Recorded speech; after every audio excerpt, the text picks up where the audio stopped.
سلام علیکم عزیز، تشکر جوابم درباره سیودان گفتیم. در ترکیب سیودان این گونه ویتامین ها می باشد: ویتامین A، ویتامین B1 B2 B4 B6 B9 و ویتامین C، ویتامین E، ژلز، میود، مگنی، ناتری، کلسی. این چونین چیزهای روغنی و مانندی امگا 3 امگا 6 امگا 9 این چونین افیر مسئله در ترکیبش است. و چی فایده داره سیودان با کدام بیماری ها مثل که فایده میبخشه؟ به بیماری های فشار بلندی جسم رو به قوت میگرداند، ایمنیت رو به قوت میگرداند و آدم رو برای خرابشوی یاری میدهد و قند رو در ترکیب خون انسان پس میکند، گلوکوز رو پس میکند. در گیماروی برای گیماروی فایده دارد، برای شمالخوری، برای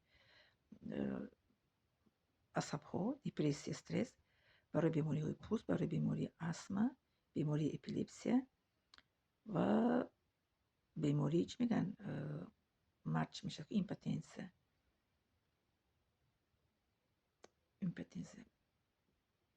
بعد برای چی میگم برای وایها رگ های بیماری سرطان رو اینچنین میکند،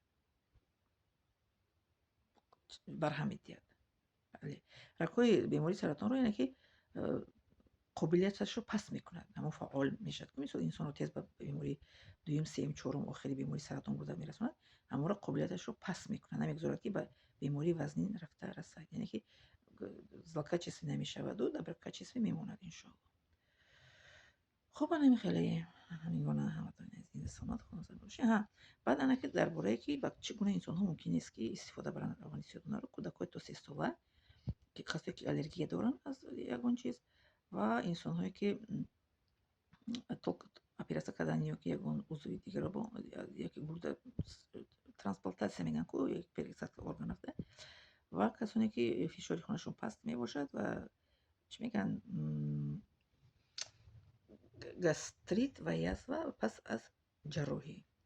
بله.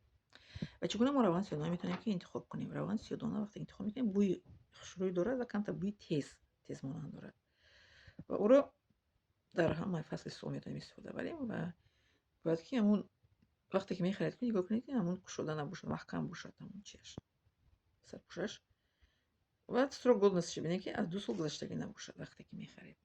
خب این دارم شما زین سلامت خونه بسید باشید.